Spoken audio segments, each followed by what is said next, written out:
I've been working my way through my Creedence Clearwater Revival vinyl catalog, just listening to the albums in order. Yeah? Pondering the ongoing mystery of how they're so amazing. And how they did so much in, what, like 2.5 years? They put out... They released like 2 albums a year for a few years. Yeah. I listened to Susie Q. Mm-hmm. You don't think of Susie Q, it's like, oh, it just repeats and repeats and repeats. Yeah. And I was just listening to it and I thought, it's so great. Yeah. And I don't know why. It builds and it changes and it's just the same thing over cycles, and over again. cycles. Yeah. It's like Bolero, Ravel's Bolero. Yeah. Or a song that I know you don't like. It's by The Jam. Why Can't I Touch It? That's by the Buzzcocks. The Buzzcocks, yes. I don't like that song. How did you know that? Because you told me once. Oh, okay. Yeah. It's, 7 minutes of just saying the same 4 lines over and over. Can't see it. Why? Is that why you don't like it? Yep. Welcome to Unboxing. This is a satellite show of Welcome to the Basement, where we open our mail. People send us things in our P.O. box, and you get to watch us open them right here. And we thank our donors. People go to welcometothebasementshow.com and contribute to support this show. Why don't you thank some of those donors right now, Matt? Malcolm, William, Wilson, Devin, Benjamin, Scott, Alexander, Michael, Sarah, Mara, Christine, David, Mario, Stephanie, Marie, Ann, Ashton, Jennifer, Zach, James, Dan, Maura, Andrea, Melanie, Adam, Aaron, Emily, Mitchell, Gail, Alfred, Eric, Shelby, RPC Services, Patrick, Reed, and Andrew. Postcard time.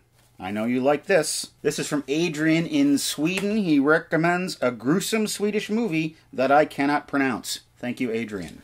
This is not from Sweden, though. This is the exterior of the Overlook. It's out on Mount Hood in Oregon. Our buddy Andrew sends us a cat postcard to go with the dog postcard he sent last time. Oh. He's apparently one of the cats is drunk because he's written a hiccup noise by it. Intolerance is an incredible spectacle full of suspense, and it's the film D.W. Griffith deserves to be known for. I encourage you to watch it. I just read a book about D.W. Griffith called The Mirage Factory. It's about him, William Mulholland, the water engineer who brought water to the desert, and Amy Semple McPherson, the evangelist who worked in Los Angeles. So it's these 3 people who basically made Los Angeles into a metropolis. Yeah. It's a very, very interesting book. They're all 3 rise and fall. This is from Paul. It is the Magers and Quinn booksellers. Says some very nice things about our show. He says he and a friend have started a podcast inspired by our show called Folio Brothers, where we each challenge each other to read a new book every month. Oh. Sounds interesting. And says, I'll be sending you thumb kisses anytime I pass through Madison en route to Wisconsin Dells. Oh, excellent. Well, tell Tommy Bartlett we say hi. And this is from our good buddy Sean Henry, who teaches us to dive. Summer is nearly upon us, and I'm looking forward to Sci-Fi July. well, welcome, Sean. Thanks as ever for diving into such a variety of movies. I see what you did there. It's at this point in the show when we look back at our vast back catalog of episodes, and we recommend one for you to check out or to re-watch. I recommend The Horror of Dracula. I know it's not Halloween season, but that works any season.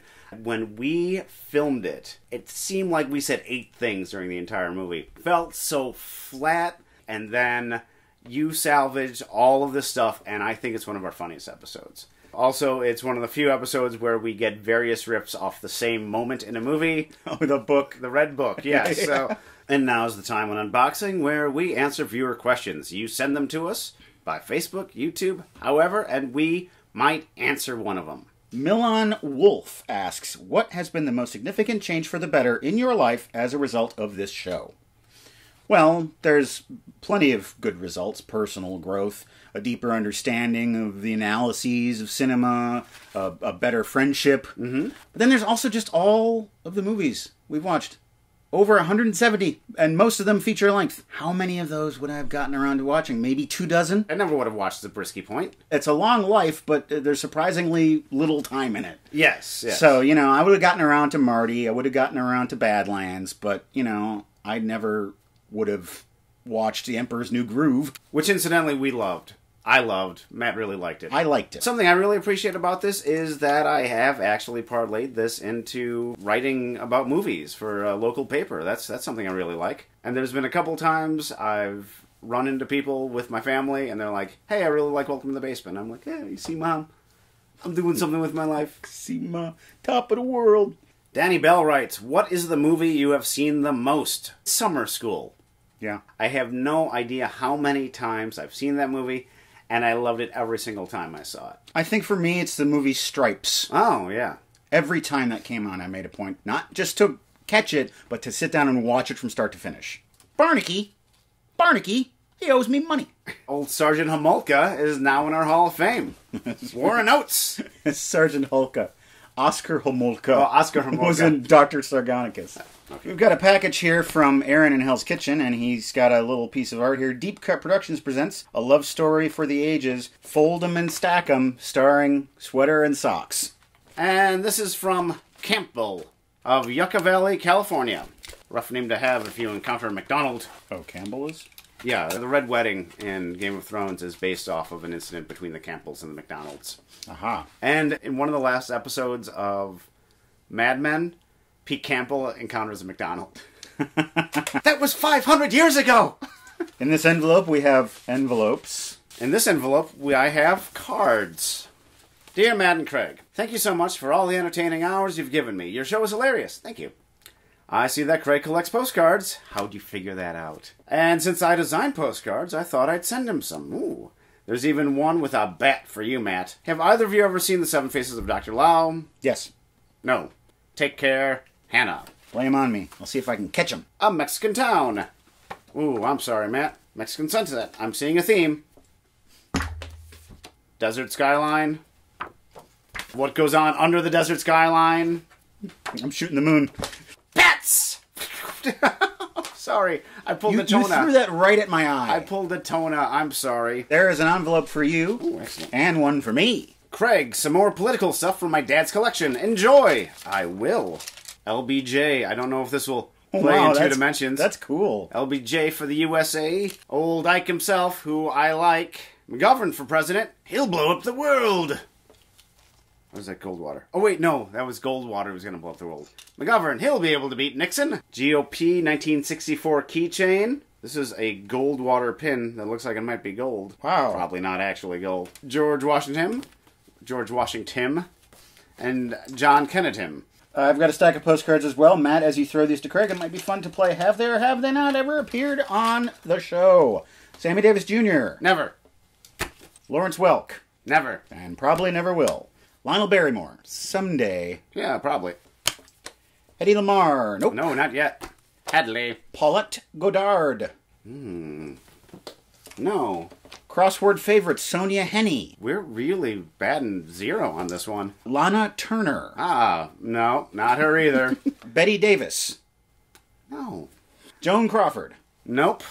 And this last one is a big yep. Greer Garson. Our Lizzie. Mr. Retailer, please issue one of these cards free with each charge of a Holloway Black Cow Sucker.